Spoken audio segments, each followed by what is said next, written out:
Apocalipsis a los 144.000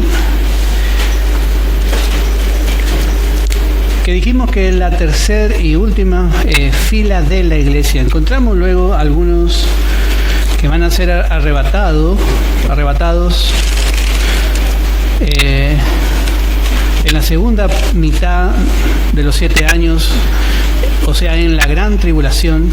La primera parte se llama la tribulación, la leve, pero luego encontramos la gran tribulación, pero ya no corresponde a la iglesia.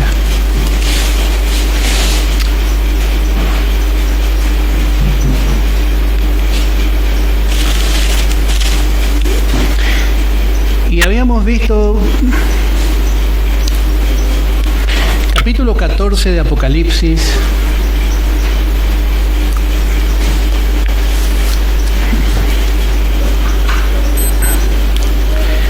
dice en el verso 1: después miré y aquí el Cordero estaba en pie sobre el monte de Sión, y con él 144.000 que tenían el nombre de él y el de su padre escrito en la frente. Y oí una voz del cielo como estruendo de muchas aguas y como sonido de un gran trueno, y la voz que oí era como de arpistas que tocaban sus arpas y cantaban un cántico nuevo delante del trono y delante de los 4 seres vivientes y de los ancianos. Y nadie podía aprender el cántico sino aquellos 144.000 que fueron redimidos de entre los de la tierra. Y acá vemos que Jesús habló de estos. Estos son los que no se contaminaron con mujeres, pues son vírgenes. ¿Qué problema tendríamos, como hacen la mayoría de los hermanos sin enseñanza, que entienden todo literalmente? La palabra tiene un significado literal, un significado dispensacional. Hay que ver esa palabra para qué dispensación es. Pero luego tiene un significado espiritual, que ese es solamente el dispensacional, y el espiritual viene a través de la revelación del Espíritu Santo. Y dice: estos son vírgenes, estos son los que siguen al Cordero por donde quiera que va. Estos fueron redimidos de entre los hombres como primicias para Dios y para el Cordero. Bueno, acá vemos las vírgenes. Estas vírgenes van a ser levantadas a la mitad de los 7 años, justo en la mitad de la tribulación y gran tribulación. A los 3 años y medio son levantados los 144.000 sellados. Estas son las vírgenes. Habíamos visto que son las vírgenes, ¿alguien se acuerda? Había vírgenes insensatas y vírgenes prudentes. Estas son las vírgenes prudentes. Son prudentes. Y habíamos visto primeramente en Mateo, pero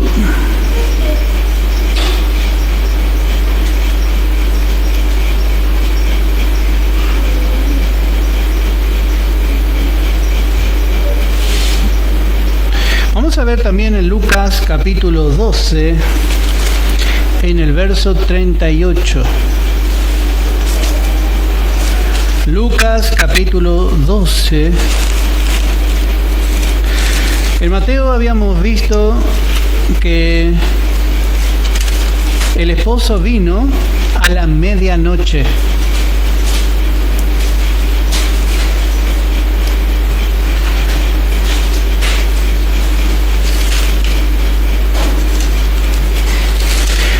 Y ahora encontramos en el verso 38, dice: y aunque venga a la segunda vigilia, y aunque venga a la tercera vigilia, Si los hallare así, bienaventurados son aquellos siervos. Bueno, la noche se dividía en vigilias. La noche de los judíos empieza a las 6 de la tarde. El día de reposo empieza a las 6 de la tarde del viernes, el Sabbat. Y son las vísperas del día de reposo, pero ya no pueden caminar largas distancias, no pueden hacer ningún trabajo.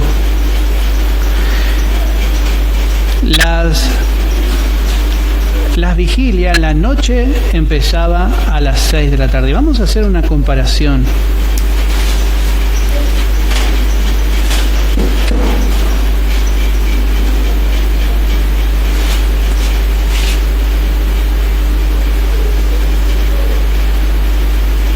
Dijimos que las vigilias empiezan a las 6 de la tarde, a las 18 horas.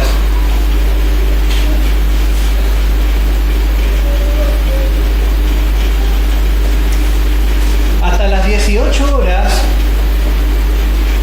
hay luz, ¿no? Ya a las 6 de la tarde empieza a oscurecer. Bueno, hasta que la esposa de Cristo sea levantada va a haber luz. La lumbrera mayor.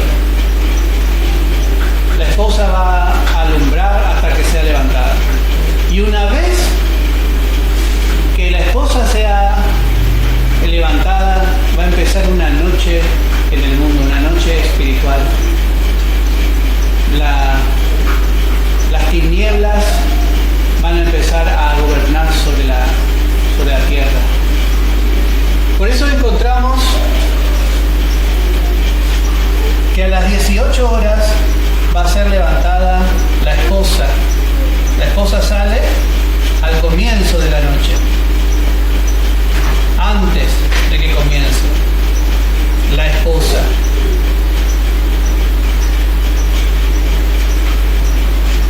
Luego encontramos a las 21 horas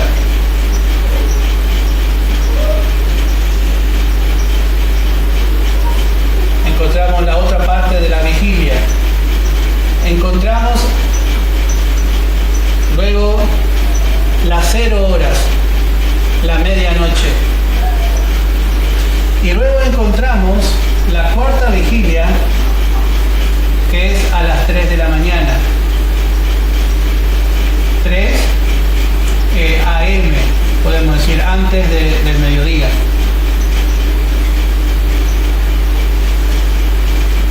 Hasta que encontramos el amanecer milenial, a las 06 AM.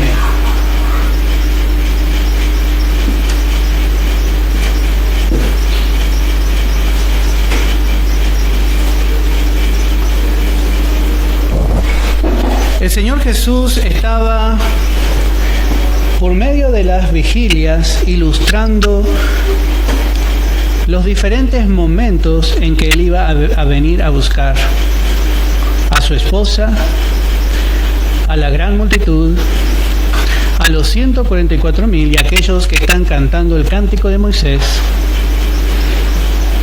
que encontramos también en Apocalipsis.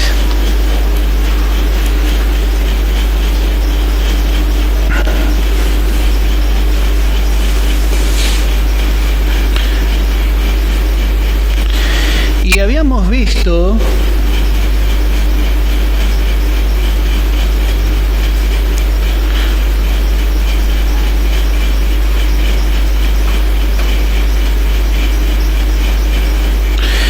vamos a volver a ver en Mateo capítulo 25,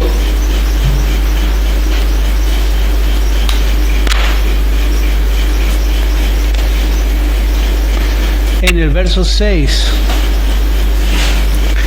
Mateo capítulo 25, en el verso 6. Y dice: Y a la medianoche se oyó un clamor, he aquí viene el esposo salir a recibirle. Todos los hermanos toman, por no conocer, vuelvo a decir, hermano, somos privilegiados en conocer el Evangelio de Pablo, porque todos los hermanos piensan que a la medianoche va a venir el Señor. A la medianoche viene el esposo, dice. Pero ya la esposa fue levantada antes, viene por las vírgenes. ¿Me entiende, hermano? Y ahora vamos a ver en qué momento va a venir. Vamos a mirar, vamos a ordenar los diferentes raptos que va a haber.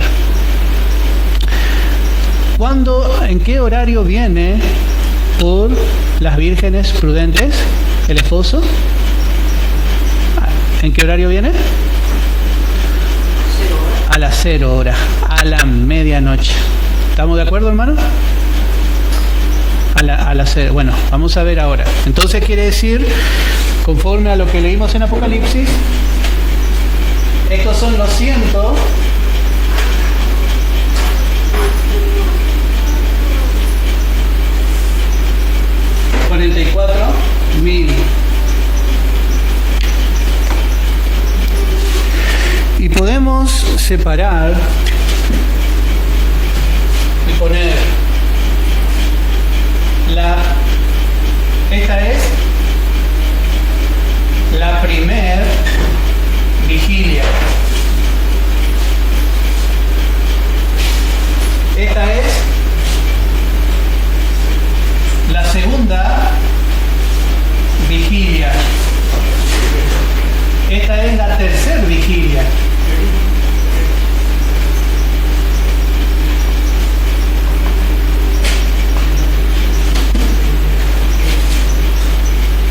Perdón.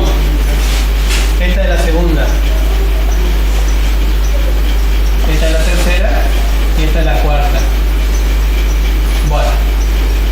Tenemos la primera vigilia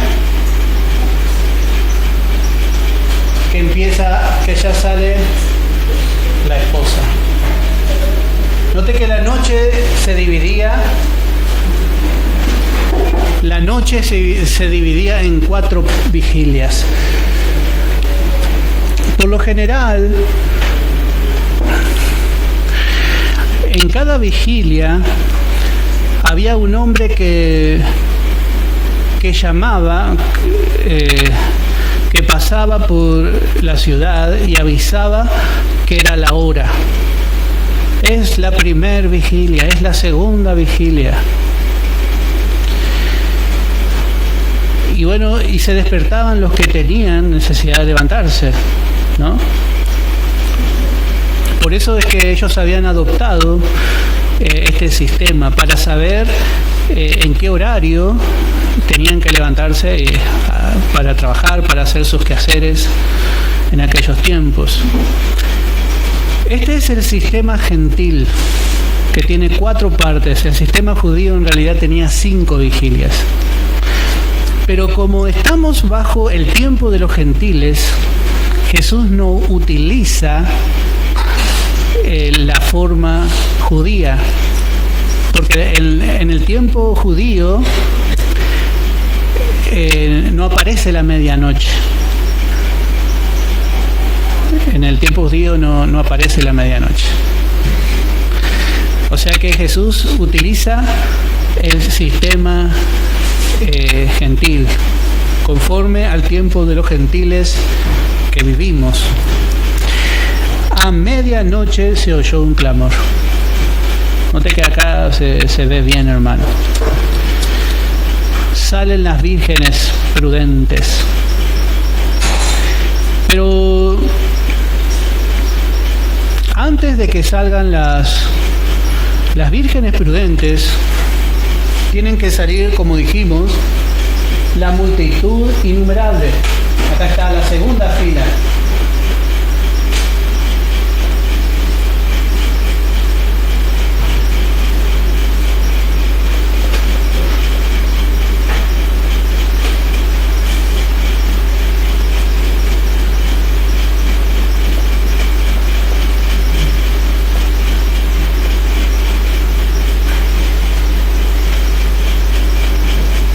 de que empiece la noche espiritual, la esposa se va con el Señor. A las 6 de la tarde. El Señor le pone horario.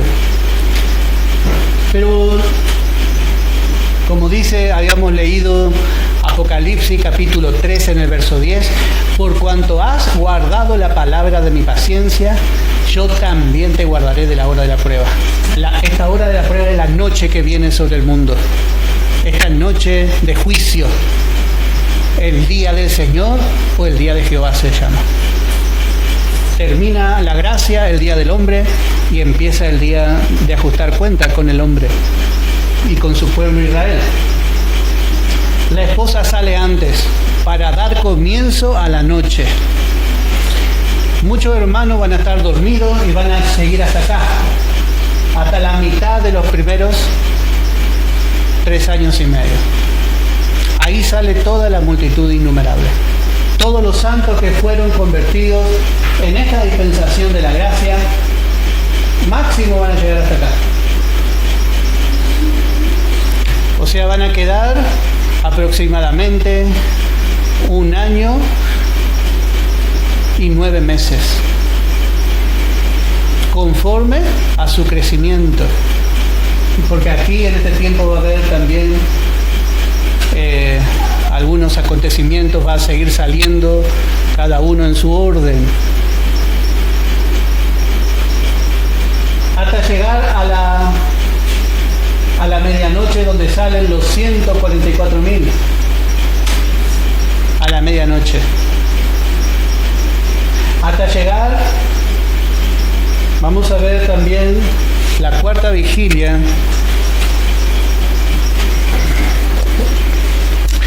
Podemos ver, hay otro...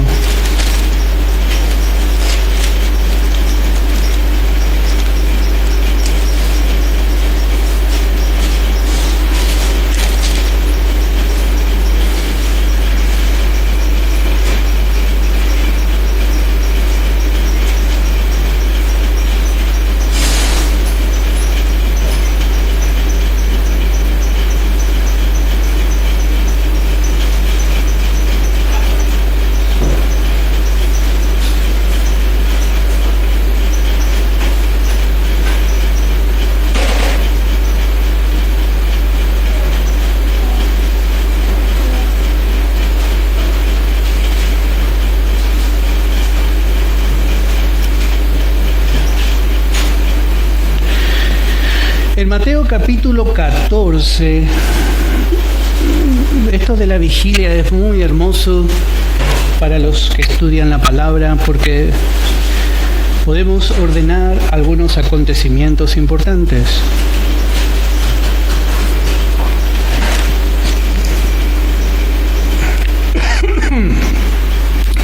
Y podemos leer desde el verso 22.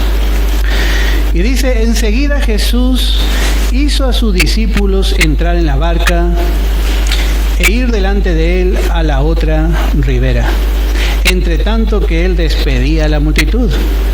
Y despedida a la multitud, subió al monte a orar aparte. Y cuando llegó la noche, estaba allí solo. Bueno, Jesús despidió a la multitud y subió al monte. Esto nos hace ver el tiempo antes de Pentecostés, cuando le dijo Jesús, seréis investidos de poder de lo alto, id y esperar. Y Jesús subió, ascendió a los cielos, él allí ocupa el lugar a la diestra de Dios. Pero encontramos en este tiempo a sus discípulos en la barca, en el mar. Y el mar representa a las naciones totalmente dirigidas por los vientos. Vamos a leer, dice, despedida la multitud, verso 23, subió al monte a orar aparte. Estaba orando ya por ello, antes de que Israel entre en la prueba. Y estaba allí solo. Todavía no llegó nadie. Y dice, y ya la barca estaba en el medio del mar, azotada por las olas, porque el viento era contrario. Los espíritus de demonios agitan las naciones, de tal forma que le van a llevar a la guerra de Armagedón. Estamos viendo la parte dispensacional, acá hay parte espiritual que ni la vamos a tocar. Verso 25. Mas a la cuarta, toda la noche estuvieron ahí, esforzándose para que no se hunda. Israel, 7 años. Estos 7 años abarca toda la noche. Israel va a intentar sobrevivir los embates de las naciones que se van a levantar con furia, azotadas por espíritu de demonio, para tratar de destruir a Israel. Pero dice, más a la cuarta vigilia de la noche, Jesús vino a ellos andando sobre el mar. Viene a poner fin a la tempestad. ¿Me entiende, hermano? La cuarta vigilia. ¿Cuál es la cuarta vigilia de la noche? Es el final de la noche, a las 6 de la mañana. Viene a poner fin a la oscuridad, a estos 7 años de tribulación y de gran tribulación. Estamos mirando la parte dispensacional aquí. Él viene a ellos sobre el mar, sobre los elementos. Y los discípulos, viéndole andar sobre el mar, se turbaron diciendo, un fantasma. Recién le vieron, pero en verdad hace 2000 años que no le vieron, no le van a conocer. Va a venir con gloria y majestad, tomando dominio y autoridad sobre toda la creación, sobre las naciones. La Sulamita dice, he aquí él viene saltando sobre los montes. También los montes representan las naciones, como él va a venir tomando dominio y autoridad sobre el mundo. El mundo va a estar totalmente agitado en contra de Israel.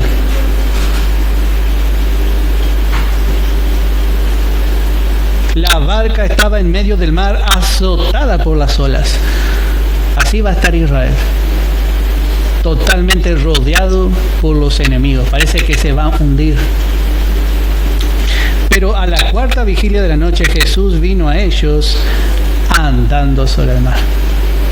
Bueno, acá va a poner fin a la guerra de Armagedón. Pero enseguida Jesús le habló diciendo, tened ánimo, yo soy, no temáis. Entonces le respondió Pedro y dijo, Señor, si eres tú, manda que yo vaya a ti sobre las aguas, el remanente. Qué audaz que es Pedro. Y él dijo, ven. Y descendiendo Pedro de la barca andaba sobre las aguas para ir a Jesús. Pero al ver el fuerte viento tuvo miedo y comenzando a hundirse dio a voces diciendo, Señor, sálvame. Al momento Jesús, extendiendo la mano, lo tomó y le dijo, hombre de poca fe, ¿por qué dudaste? Y cuando ellos subieron a la barca, se calmó el viento. En otra versión, otra porción dice, le dijo al mar, calla. Tiene poder para hacer callar la tormenta. Bueno, así que vemos las vigilias. Qué importante, hermano, ¿no? Poder entender bien la palabra. La cuarta vigilia, especialmente para Israel. Vamos a mirar acá otra vez, hermano. Vamos a ir a la recta. Acá lo deja solo el Señor. Sale Israel en la barca. Sale Israel en la barca. Y bueno, va en el agua, va, sigue. Entra en una gran tempestad, en los 7 años de tribulación y gran tribulación. Bueno, a la cuarta vigilia aparece el Señor, andando sobre las aguas, para poner poner fin a la guerra de Armagedón. Entonces ahí se calma el mar, se calma todo el desorden mundial que va a provocar Satanás junto con el anticristo y el falso profeta. Para esto es una vigilia, hermano. ¿Está entendiendo un poquito por lo menos?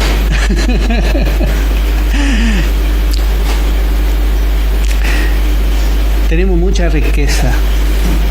Esa es la verdad, hermano.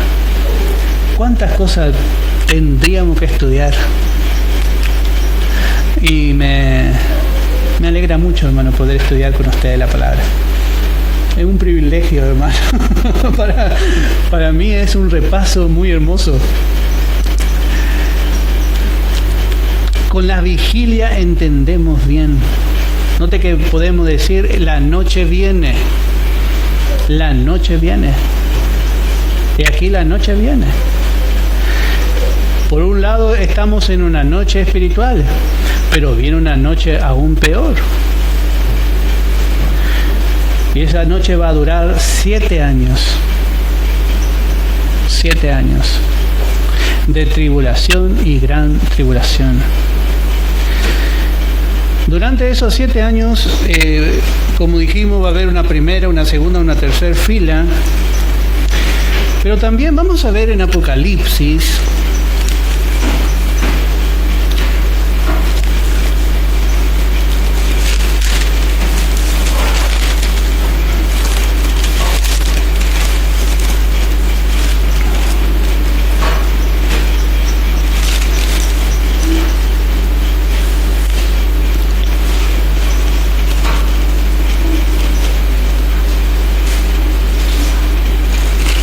capítulo 15, en el verso 1.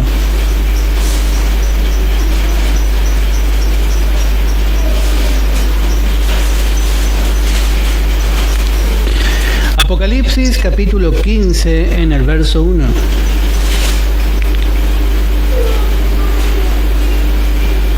Y dice, vi en el cielo otra señal grande y admirable, 7 ángeles que tenían las 7 plagas postreras, porque en ellas se consumaba la ira de Dios.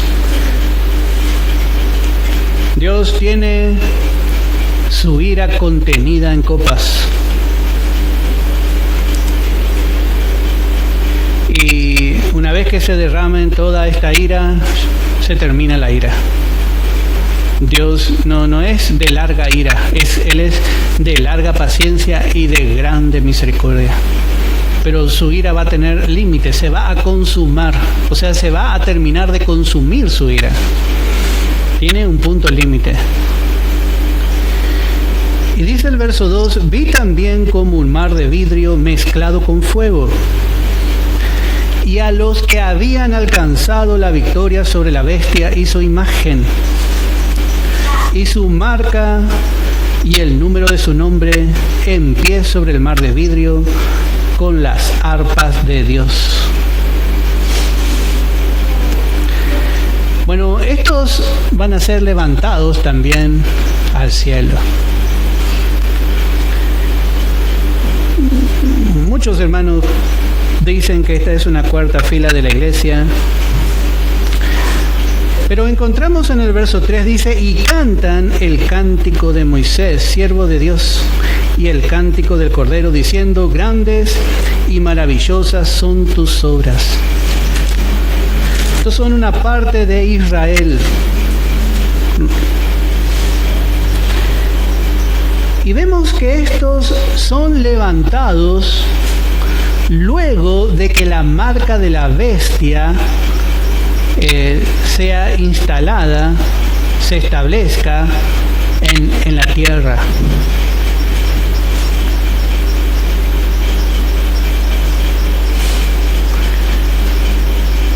Estos son los que han alcanzado la victoria sobre la bestia y su imagen.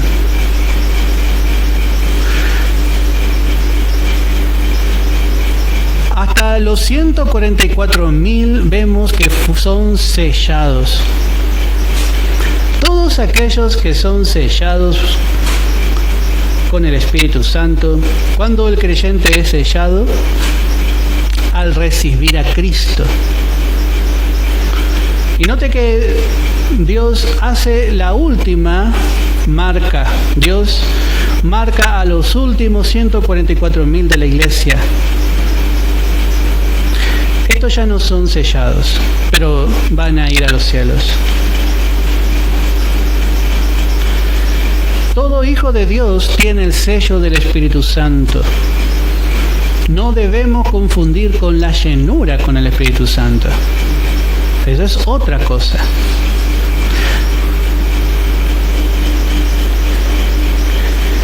Pero aquí encontramos que luego de ser levantados los 144.000, el anticristo va a establecer la marca de la bestia con el cual no se va a poder comprar ni vender si la persona no tiene una marca en su mano derecha o en su frente.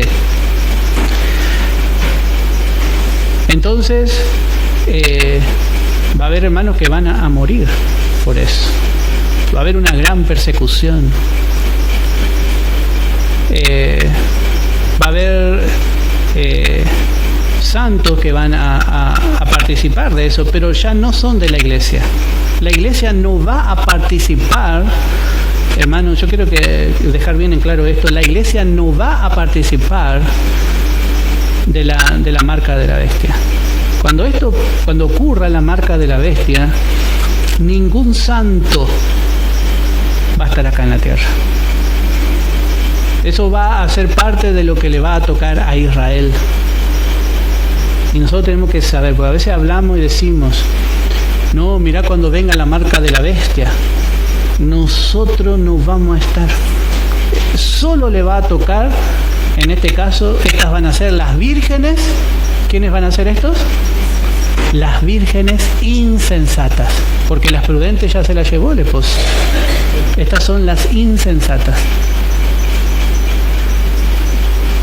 O sea que ni las vírgenes prudentes ni las vírgenes insensatas hablan de la iglesia en este tiempo, por lo menos.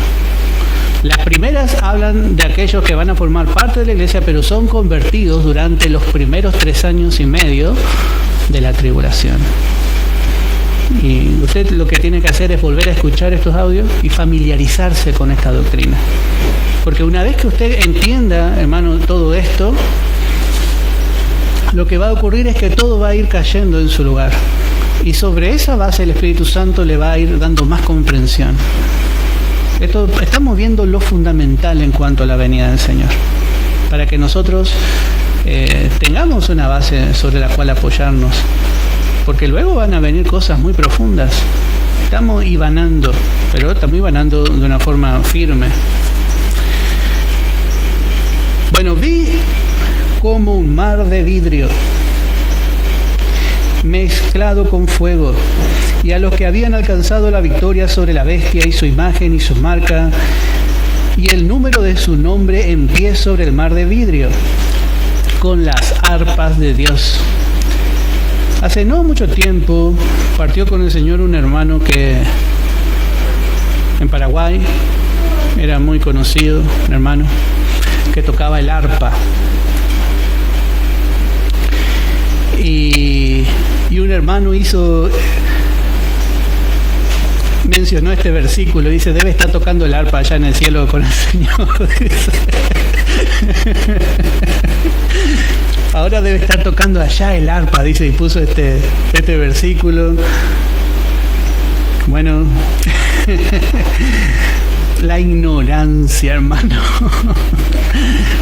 Por eso qué lindo de poder conocer la palabra.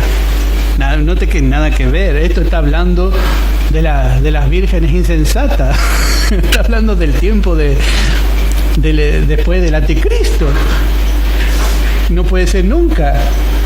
Si el hermano se preparó, va a ser vencedor total, va a estar sentado en un trono con una corona. Y si no, vas a formar parte de la gran multitud. Hasta ahí podemos llegar cualquiera de los que estamos acá.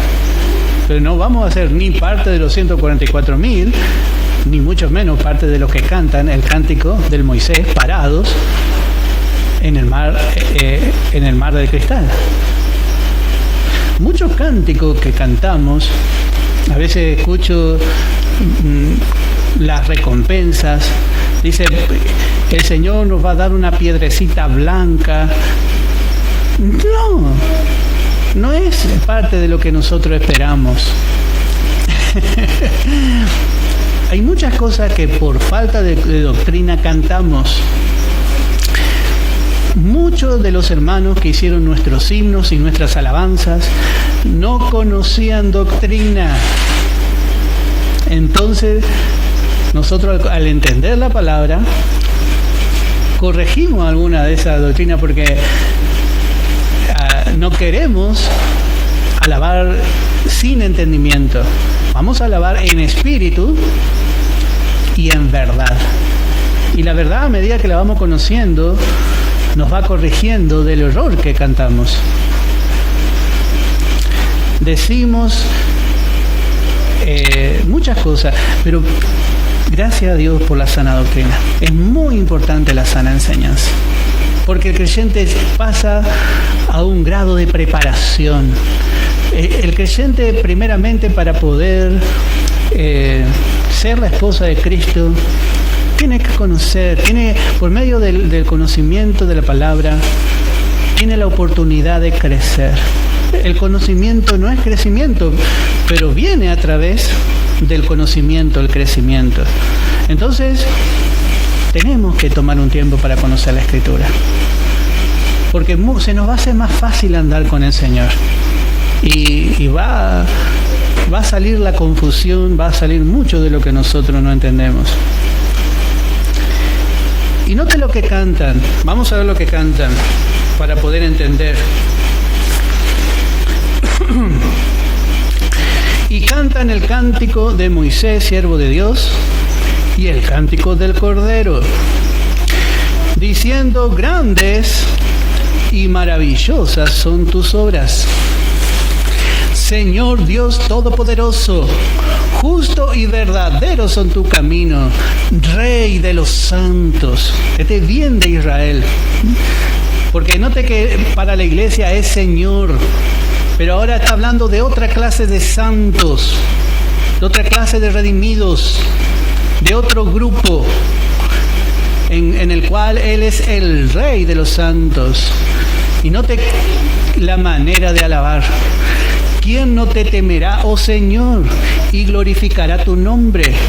Pues solo tú eres santo, por lo cual todas las naciones vendrán y te adorarán. ¿Por qué? Porque tus juicios se han manifestado. Ellos adoran por el juicio. Este canto no tendríamos que cantar nosotros, porque es para el tiempo de la gran tribulación. Lo cantan, note que el canto de los 144.000 dice que nadie podía cantar con ellos, porque era un canto especial para ellos. Y este canto alaba a Dios no por su gracia, no por el perdón, no por su misericordia, sino por tus juicios.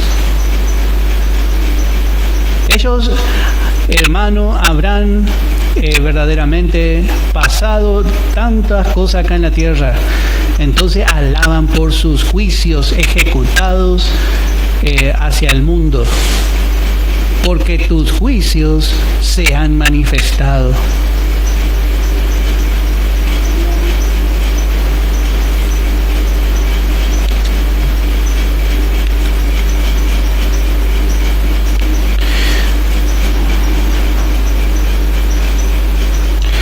Por eso, hermano, encontramos, hay un tiempo para cada cosa.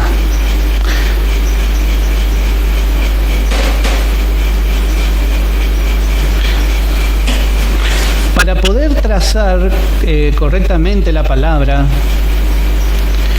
necesitamos aprender, ubicarnos en qué tiempo y para qué tiempo es cada porción. Vamos a comparar con Apocalipsis capítulo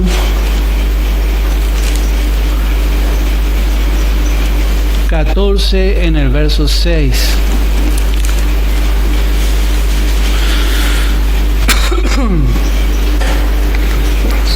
Capítulo 14 de Apocalipsis en el verso 6. Preste atención a esto, hermano. Dice: vi volar por en medio del cielo a otro ángel que tenía el evangelio eterno para predicarlo a los moradores de la tierra, a toda nación, tribu, lengua y pueblo. Y note que este evangelio es conforme a la alabanza que cantan los que están en el mar de vidrio. Y dice: diciendo a gran voz, temed a Dios y dadle gloria, porque la hora de su juicio ha llegado, y adorad a aquel que hizo el cielo y la tierra y el mar, y la fuente de las aguas. Acá encontramos otro evangelio. Este es un evangelio de emergencia. Este evangelio se va a predicar por si hay alguno, como en el tiempo de Noé, que no entró en el arca, pero de igual manera puede llegar a ser salvado. El arca es Cristo, no es parte de la iglesia, pero puede llegar a ser salvado, puede llegar a ser librado de la condenación. Hoy nosotros anunciamos, reconciliados con Dios, el que no escatimó su propio Hijo, sino que lo dio por todos nosotros. Anunciamos que Dios dio su Hijo en rescate de todos los hombres. Y con amor, Jesús, con los brazos extendidos en la cruz, llama al hombre. Pero en el Evangelio eterno, note que es totalmente diferente. Dice: temed a Dios y dadle gloria, porque la hora de su juicio ha llegado. Están en el medio del juicio y Dios dando un último changüí. Este es gracia sobre gracia sobre gracia.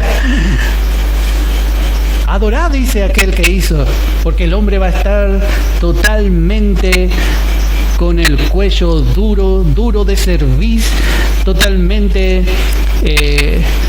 llevado a la adoración al anticristo, a la adoración al hombre. Pero puede ser que alguno, a través del juicio, se dé cuenta, ya no a través de la gracia, sino a través del juicio, se dé cuenta de que hay uno que es creador. Adorad a aquel que hizo. Hay un solo creador, hay un solo Dios verdadero. Adorad a aquel que hizo el cielo, la tierra, el mar y la fuente de las aguas. Este es el evangelio eterno. El evangelio eterno es un evangelio que se va a predicar durante un poco más de 1 año y medio. El evangelio eterno va a tener 1 año y medio aproximadamente de duración. Encontramos en la Biblia el evangelio del reino. ¿Cuándo se va a predicar el evangelio del reino?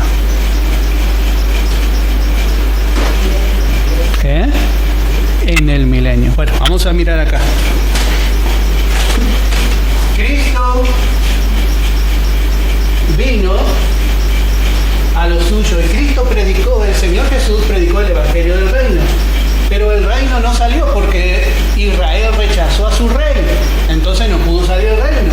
Pero el reino milenial va a empezar cuando Dios trate con su pueblo y ellos se conviertan. Todo ojo le verán y lo que le traspasaron le verán y le van a reconocer. El reino. Acá va a estar el evangelio del reino. Especialmente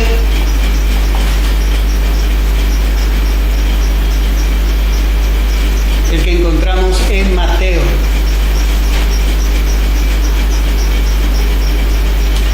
De la cruz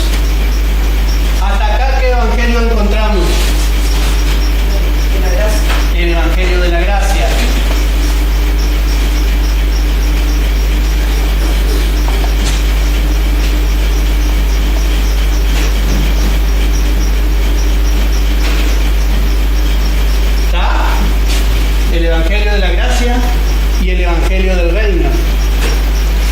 Y acá es que encontramos la ley, ¿no?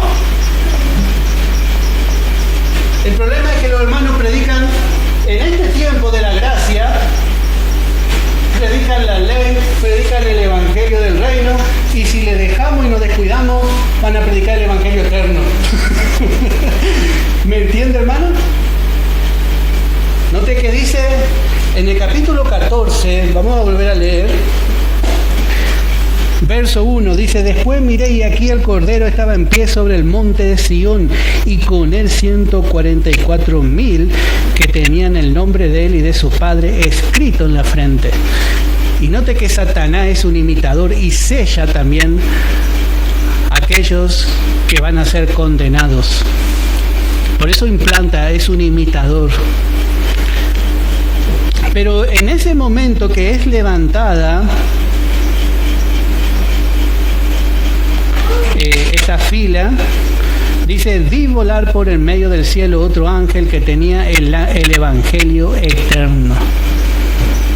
Bueno, hermano, acá encontramos otro evangelio, un evangelio muy cortito, no es de preparación, no es para el milenio, para que Israel sea cabeza de naciones, es un evangelio de emergencia, para tratar de que, si es posible, el hombre no sea condenado. Dios no quiere que nadie vaya al infierno, hermano. Vi volar, dice el capítulo 14 de Apocalipsis, verso 6, por el medio del cielo a otro ángel, un mensajero que tenía el evangelio eterno para predicarlo a los moradores de la tierra, a toda nación, tribu, lengua y pueblo. Bueno, note qué hermoso esto, hermano. El evangelio eterno, el evangelio del reino, el evangelio de la gracia. Y encontramos la enseñanza de la ley. Cada enseñanza tiene su lugar. No podemos mezclar y hacer así un guiso de todas las enseñanzas. Cada evangelio tiene un tiempo, y cada parte del evangelio es para una parte del hombre, o para la nación de Israel, o para la iglesia. La palabra tiene tres destinatarios. Dios habla al hombre a través de su palabra, al hombre sin Cristo. Dios habla a Israel por medio de su palabra, y Dios habla a la iglesia. Si nosotros llegamos a trazar bien la palabra, el Espíritu Santo nos va a empezar a revelar sus propósitos. Usted va a empezar a leer la palabra, va a llegar, y es como cuando la criatura empieza a andar en bicicleta sin que le ayude. Mientras usted no sabe trazar correctamente la palabra, hermano, es como que le estamos llevando en la bicicleta. El chico se pone contento, pero si le sueltan se cae. Así hay mucho. Y eso ya, hermano, lo triste es que hay pastores así. Pues nosotros somos todos ovejas, hermano, y estamos aprendiendo bien. Y vamos a aprender bien. Pero cuando el creyente empieza y sabe trazar, el Espíritu Santo él empieza a andar con el Señor, empieza a andar solo con el Señor. Y ya no hay temor de que tropiece, porque ya traza bien. Por eso, para estudiar la palabra lleva dedicación. ¿Y quién quiere estudiar la palabra? Es una pérdida de tiempo. Cuando era jovencito, una tía me dice: ¿y qué vas a estudiar, Fernando? Me dijo. Y yo le dije: yo voy a estudiar la palabra. ¡Ay, pobrecito, hijo! Pobrecito, ay, dijo. ¿Quién quiere estudiar la palabra, hermano? Bueno, hermano, hay mucha gran ganancia, es la piedad, dice la palabra. gran ganancia es la palabra, hermano. Esta palabra nos conforta, nos consuela, nos exhorta, nos corrige, nos transforma, nos da crecimiento, nos prepara para encontrarnos con nuestro amado. La palabra. Él conoce todos los misterios. Jesús es la sabiduría personificada y su esposa va a ser semejante a Él, no va a ser una neófita. Y hay muchos que entienden esto, que hemos estudiado un poquito en este tiempo y ya creen que son maestros. No.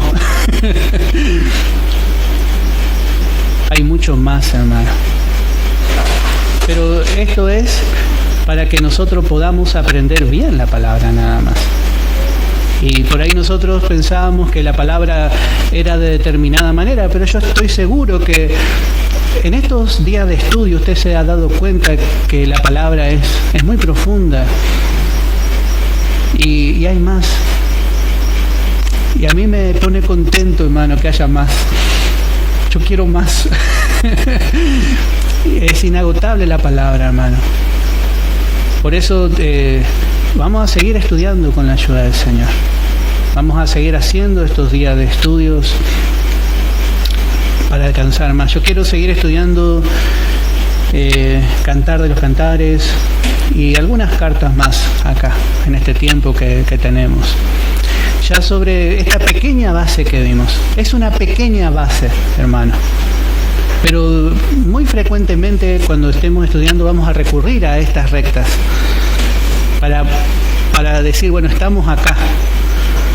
Y bueno, luego el Espíritu Santo nos va a ir señalando mejor todas las cosas. Así que vamos a dejar acá, hermano. Hasta acá hoy vamos a estudiar.